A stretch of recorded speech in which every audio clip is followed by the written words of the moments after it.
Seja muito bem-vindo ao momento Conecte-se com o Senhor, o nosso devocional diário de leitura da palavra e de meditação sobre o reino de Deus. Hebreus capítulo 3. Portanto, irmãos santos que participam do chamado celestial, considerem atentamente a Jesus, que declaramos ser apóstolo e sumo sacerdote, pois ele foi fiel àquele que o designou. Assim como Moisés serviu fielmente quando lhe foi confiada toda a casa de Deus. Jesus, no entanto, é digno de muito mais honra que Moisés. Assim como a pessoa que constrói uma casa merece mais elogios que a casa em si.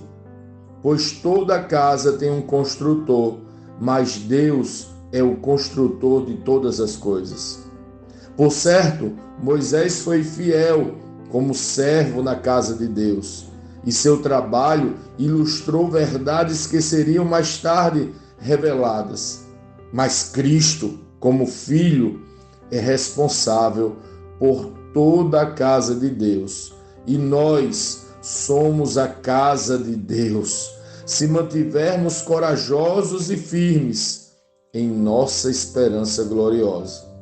Por isso, o Espírito Santo diz: hoje, se ouvirem sua voz, não endureçam o coração como eles fizeram na rebelião, quando me puseram à prova no deserto. Ali seus antepassados me tentaram e me puseram à prova, apesar de terem visto meus feitos durante 40 anos. Por isso, fiquei irado com aquela geração e disse: seu coração sempre se desvia de mim. Vocês se recusam a andar em meus caminhos. Assim, jurei em minha ira: jamais entrarão em meu descanso.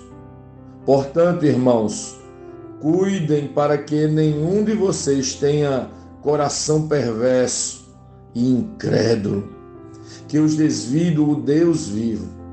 Advirtam uns aos outros todos os dias, enquanto ainda é hoje, para que nenhum de vocês seja enganado pelo pecado e fique endurecido.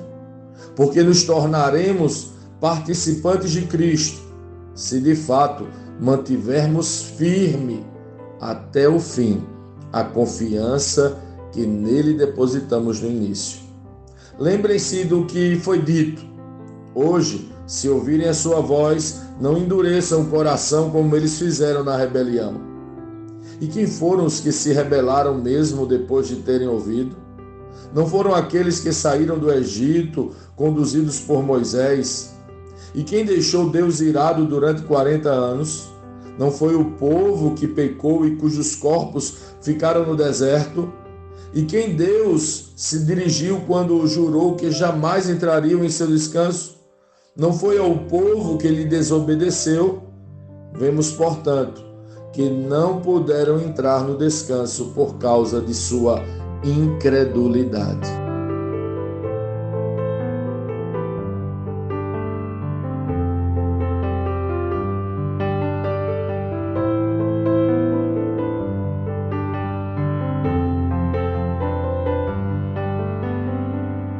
Lendo este capítulo de hoje, nós precisamos responder: como Cristo lê esse texto?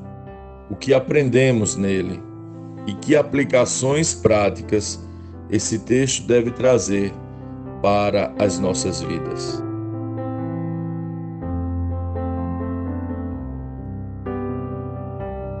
Maravilhoso e empolgante é poder contemplar as Escrituras. Somos impulsionados a entregar nossas vidas em adoração e louvor exclusivo a Ele. Ele é digno e o que fez por nós, sem exigir nada de nós, nos faz exigir de nós mesmos uma resposta à altura. Se bem que ainda somos incapazes, e uma entrega total, se bem que vemos que temos tão pouco para entregar a Ele. Aqui vemos o argumento do escritor para declarar que Jesus, o Filho, é superior a Moisés. Você percebeu qual é a justificativa do autor? Porque Jesus é superior a Moisés? Ele diz que Jesus é superior a Moisés porque o Filho edificou e construiu a casa de Deus.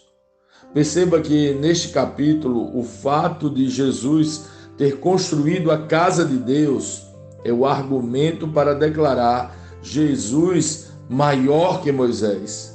Ele já havia dito que Jesus é maior que os anjos e agora está dizendo que Jesus é maior que Moisés. Para os hebreus, dizer que alguém é maior que Moisés é algo escandaloso.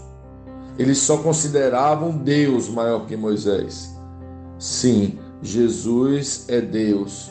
Mas o argumento que o escritor utiliza para declarar que Jesus construiu a casa de Deus é no mínimo intrigante.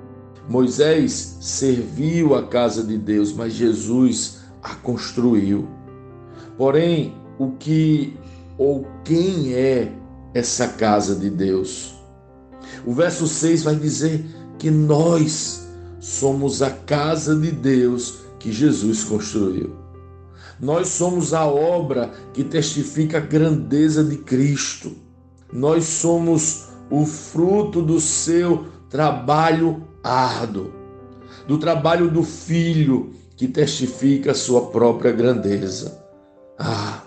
Isso é muito forte e faz nossos corações queimarem. Somos chamados e feitos casa de Deus, habitação do Deus Criador. Que honra, que propósito, que chamado. Somos a casa de Deus. E antes que eu fique me repetindo nesta verdade surpreendente, deixa eu te declarar algo. O escritor diz: e nós somos a casa de Deus, se nos mantivermos corajosos e firmes em nossa esperança gloriosa. Sim, a casa de Deus é corajosa e firme na esperança gloriosa. Nós que somos chamados casa de Deus, precisamos guardar a convicção da eterna salvação. Não se trata de comprarmos o direito de sermos casa de Deus. Se trata de exercitarmos com firmeza e convicção, mesmo diante de provações e dores, a esperança eterna. Você tem mantido intacta a esperança eterna. Nestes tempos difíceis, você tem permanecido firme. Não é sobre uma expectativa de cura, prosperidade ou ganho, pelo menos daqui, mas na expectativa de receber o Deus em nosso meio. Vejo alguns irmãos lutando por justiça social, se esforçando para praticar boas obras e mudar esse mundo. Eles são combatentes políticos, se esmeram para apresentar ao mundo uma ideologia celestial e acreditam fielmente que podem transformar este ambiente que estamos inseridos. Eu respeito isso, até me empolgo de vez em quando, mas quando olho ao meu redor, meus olhos só veem corrupção, pecado e destruição em toda parte.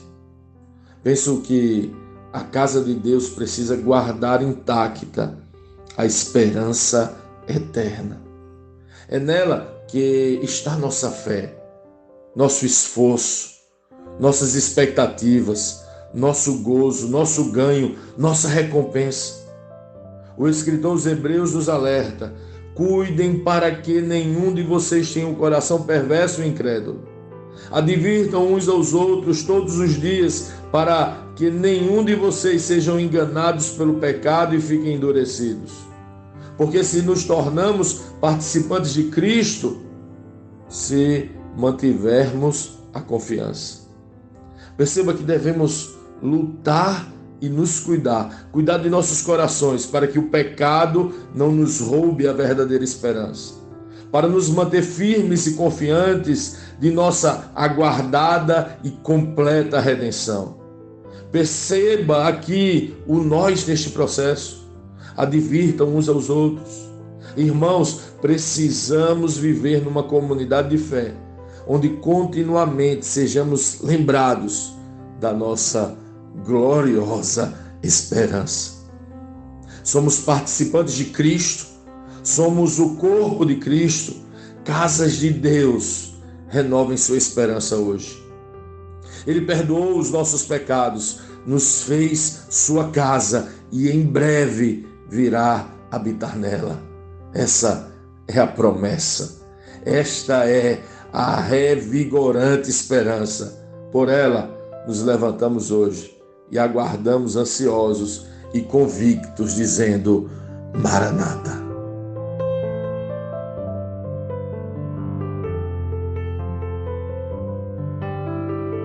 Sim, que bom ter você neste devocional e poder compartilhar o Evangelho.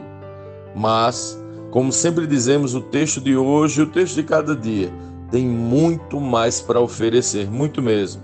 Nosso objetivo aqui é te influenciar a parar um pouco e ler o texto bíblico, pois acreditamos que 5 minutos de vida na palavra podem transformar completamente uma vida. Que Deus te abençoe.